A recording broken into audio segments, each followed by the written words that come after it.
बिस्मिल्लाहिर्रहमानिर्रहीम। Sales tax problem 2।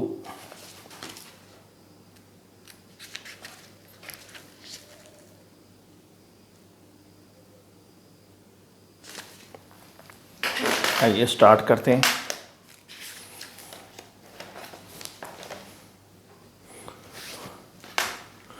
सबसे पहले आप जो 5 लाइनें हैं वो कंप्लीट करें। सबसे पहले लिखें मोहम्मद फ़हीम जो टैक्स पेयर होगा।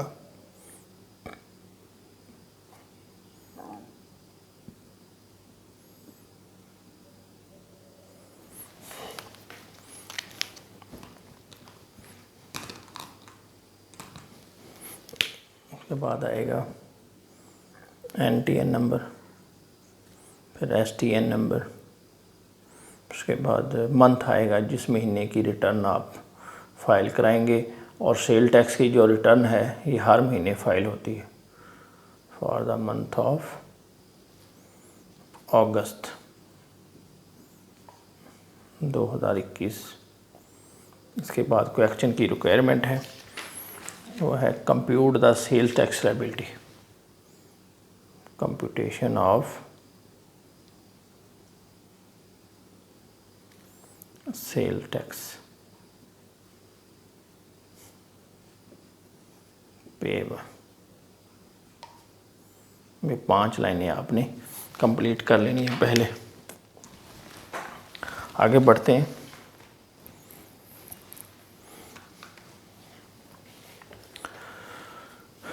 सबसे पहले हम लिखेंगे output tax. Output tax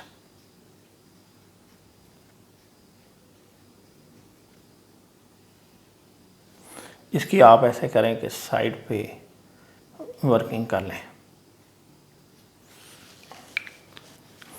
output tax जो है वो आपका इधर आ जाए साइड पे। आउटपुट टैक्स जी, यहाँ पे है local taxable supplies to registered person. चीज़ें बेची हैं local taxable supplies to registered person.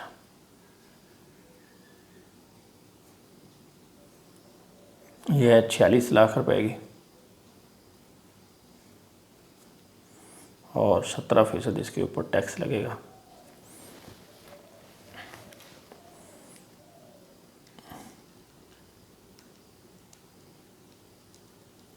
ये आ गया 782,000। उसके बाद उन्होंने नॉन रजिस्टर्ड को बेची हैं, तो चाहे रजिस्टर्ड को बेचें या नॉन, दोनों सूरतों में 17% तो कटना है। लेकिन अगर नॉन रजिस्टर्ड को बेचेंगे तो 3% और टैक्स कटेगा, लेकिन वो यहाँ पे शो नहीं होगा, वो आखिर में जाके हम लिखेंगे। तो इधर लिखते हैं local taxable supplies to non registered person. ये है जी 11 लाख, और इसके ऊपर 17% आप ले लें।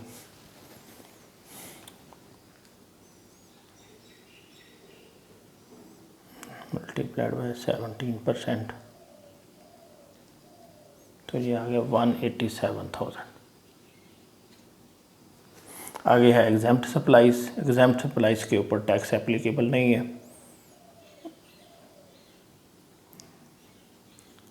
और ये है 9 लाख। इसको छोड़ दें, इधर लिख कर इसको ऐसे लाइन लगा दें, इधर कुछ नहीं आएगा। और ये जो है 782,000 प्लस 187,000 आ जाएगा 969,000। अभी आप की जो टोटल सप्लाईज हैं वो कितनी हैं, इन सबको जमा कर लें। ये 46 लाख, ये आपको आगे काम आएंगी कैलकुलेशन में। 46 लाख प्लस 11 लाख प्लस 9 लाख, ये टोटल सप्लाईज बनती हैं 66 लाख। Total supplies 66 lakh. इसमें एग्जैम्प्ट कितनी है, लेस एग्जैम्प्ट ये है 9 लाख। तो बाकी जो कहलाएंगी वो कहलाएंगी टैक्सेबल सप्लाईज।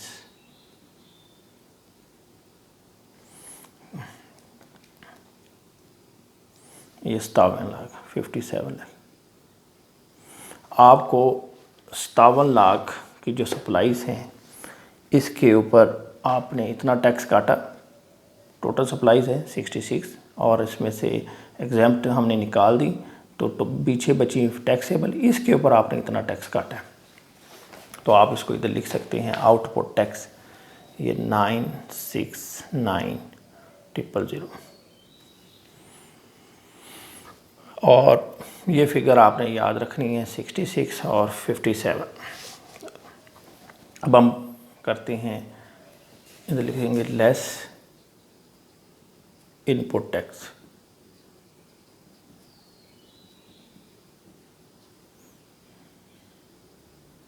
एडजस्टमेंट या इनपुट टैक्स, इसकी भी आप वर्किंग कर लें।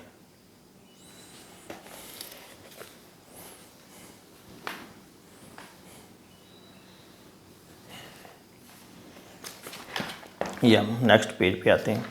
यहाँ पे देखें उसने चीज़ें ख़रीदी हैं local purchases from registered person. इधर heading the input tax adjustment. ये है आपकी W2 working 2। Local purchases from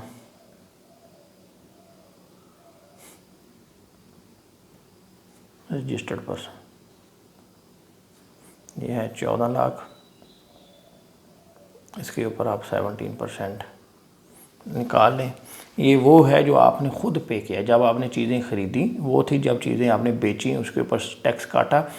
अब ये टैक्स हम निकाल रहे हैं जो आपने चीज़ें ख़रीदते वक्त पे किया। आपको ये सहूलत है सेलर को कि वो जितना टैक्स काटेगा सेल्स के ऊपर उसके अगेंस्ट उसने जो पहले पे किया है वो माइनस कर ले और बाकी गवर्नमेंट को जमा करा दे। तो अब हम निकाल रहे हैं कि हमने कितना टैक्स पे किया है ताकि हम इसमें से माइनस करके बाकी जमा कराएं। तो ये 14 लाख है, इसके ऊपर 17% ले लें तो ये आ रहा है 238। दोबारा निकालते हैं, ये 14 मल्टीप्लाइड बाई 7/100, 238,000। इसके बाद है local purchases from non registered person. Local purchases from non registered person. अच्छा, नॉन रजिस्टर्ड पर्सन से आप चीज़ें ख़रीद रहे हैं तो वो तो रजिस्टर्ड ही नहीं है, ना उसकी लेबिलिटी है कि वो टैक्स काटे, तो वो आपका टैक्स नहीं काटेगा। तो जब आपने टैक्स पे ही नहीं किया तो आपको आगे से रिफ़ंड भी नहीं मिलेगा। तो इधर आप ये लिख दें local purchases from non registered person, ये 580,000, इसको अंदर वाले कॉलम में लिख दें। फिर है debit note issued for taxable purchases. आपने ये चीज़ें ख़रीदी, इसमें से कुछ वापस कर दें, ठीक है, तो ज़ाहिर आपने आपका जो टैक्स पे किया है वो कम हो जाएगा। इसमें से माइनस कर दें लेस रिटर्न्स या debit note. Debit note issued for taxable purchases.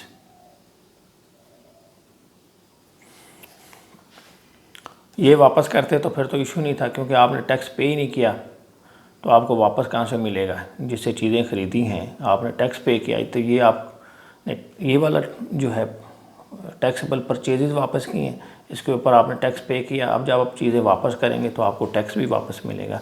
तो सिर्फ ये लिख रहे हैं क्योंकि इसमें टैक्स की इन्वॉल्वमेंट है।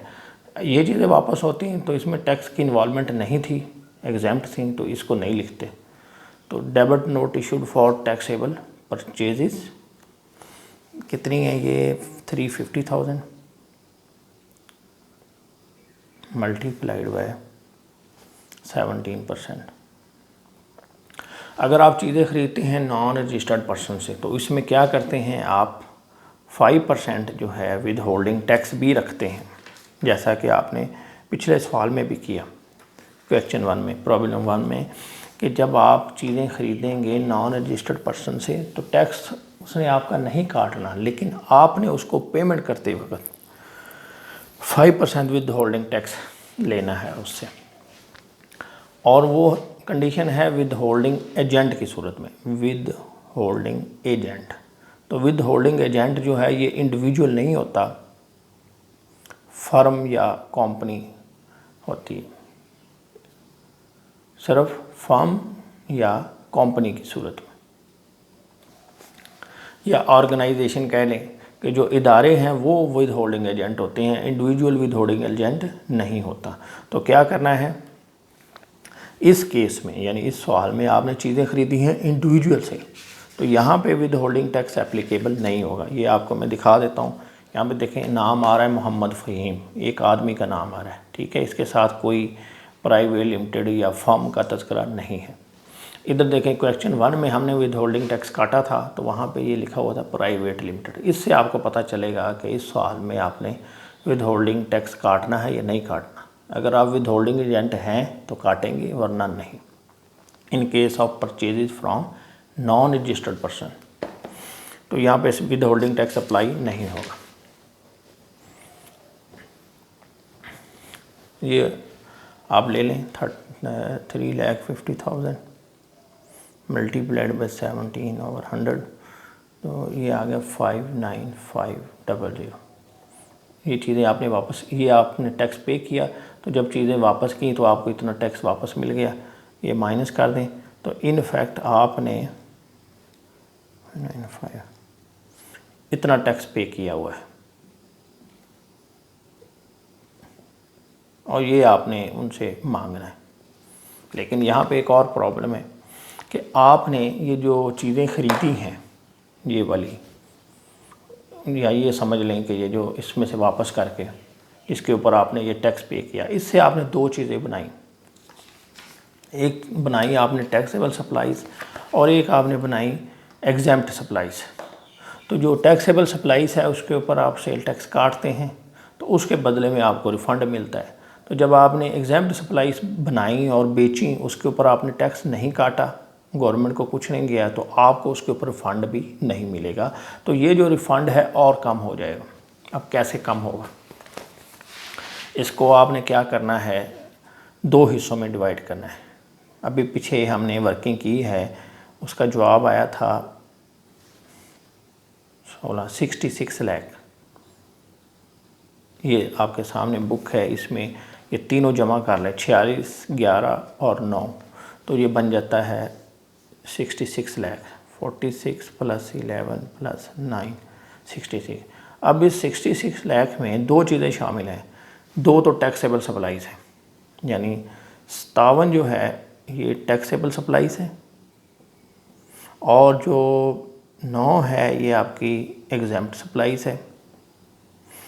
इसके ऊपर आपको रिफ़ंड मिलेगा, क्यों, इसके ऊपर आपने सेल टैक्स आगे से काटा भी है और पे भी किया। इसमें आपने ना पीछे टैक्स पे किया है, बल्कि अगर पे किया भी है तो आगे आपने टैक्स नहीं काटा, सेल टैक्स, यानी ये जब भी अभी हम आउटपुट टैक्स निकाल रहे थे तो 9 लाख के ऊपर आपने टैक्स पे नहीं किया। तो अगर आपने पीछे से टैक्स पे किया भी हो लेकिन आगे से सेल टैक्स ना काटा हो तो रिफ़ंड नहीं मिलता, ठीक है। तो एग्जैम्प्ट सप्लाईज जो हैं इसके ऊपर आपको रिफ़ंड अलाउ नहीं है। आप क्या करेंगे, ये जो रिफ़ंड है इससे ये दोनों चीज़ें आपने बनाई हैं, एग्जैम्प्ट भी बनाई हैं और टैक्सेबल भी बनाई हैं, तो इसको इस पर बाइफरकेट कर दें, तकसीम कर दें। इनमें तकसीम करने का तरीका क्या है, ये टोटल सप्लाईज होगी, इसको लिखिए 57 / 66 मल्टीप्लाइड बाय, यानी ये मैंने ज़ीरो सबके उड़ा दिए, सबके साथ 5 ज़ीरो लगे, ये मैंने उड़ा दिए, तो ये बन गया था 57 जिनके ऊपर टैक्स कटा है 46 के ऊपर भी आपने टैक्स काटा है और 11 के ऊपर भी काटा है, तो ये बन गए 57। और 9 के ऊपर आपने टैक्स नहीं काटा, तो जिसके ऊपर नहीं काटा वो लग हो गया और दूसरे लग होगा। अब आप क्या करें, इसको कर दें 9/66। इसको कर लें 57 और प्लाइड बाई 178500 मल्टीप्लाइड बाई 178500, तो जो 57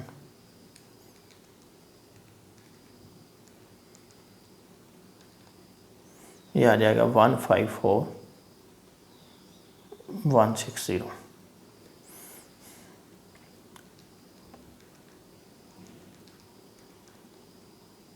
ये आ जाएगा 24340। दोनों को जमा करके एक दफ़ा वेरीफाई कर लें। 154160 प्लस 24340, ये 178500 आ गए दोनों।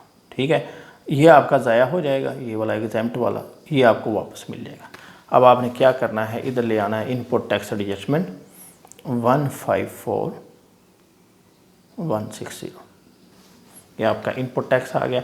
अब एक और चीज़ रह गई, आपने क्या करना है, इसको चेक करना है कि क्या ये इसके 90% से कम है या ज़्यादा। 90% तक अलाउड है, इससे ऊपर अलाउड नहीं है। अगर कम है तो फिर तो डेफिनेटली अलाउड होगा। आप चेक करें, इसको चेक करें, इधर लिख दें restricted up to 90% of output tax. तो ये आपने लिया 969000 मल्टीप्लाइड बाई 90%, 69000 मल्टीप्लाइड बाई 90%, तो ये बनता है 8,72,100, जबकि ये सिर्फ 1,54,000 है, यानी बहुत ही कम है इस लिमिट से। तो ये सारा ही अलाउ हो जाएगा।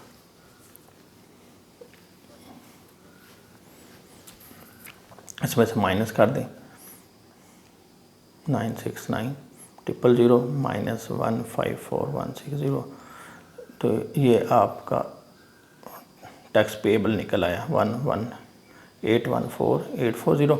अब एक चीज़ रह गई है इसमें कि आपने जो नॉन रजिस्टर्ड पर्सन को सप्लाईज बेची हैं, वो बेची हैं आपने 11 लाख, उसके ऊपर 3% टैक्स जो है वो एक्स्ट्रा आपने काटना है, और बल्कि काट लिया है। जब 17% तो ऊपर लिख दिया, जिसके अगेंस्ट आपको ये अलाउड है। 3% आप और जो एक्स्ट्रा काटा है वो इसमें जमा करेंगे। इधर लिखेंगे tax at the rate 3% in case of supplies to non-registered person, case of supplies to non-registered person। तो नॉन रजिस्टर्ड पर्सन को आपने 11 लाख की बेची है सप्लाईज, इसके ऊपर 3% लें तो ये आ रहा है 33,000, और इसको इसमें जमा कर लें तो ये जो है आपका टैक्स पेएबल आ जाएगा 814,840 प्लस 33,000, 847,840। ये है आपका नेट सेल्स टैक्स पेएबल।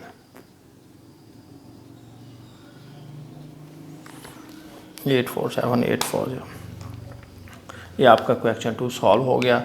अगर इसमें आपको कोई कन्फ्यूजन हो तो आप कमेंट्स के ज़रिए पूछ सकते हैं। Thank you very much.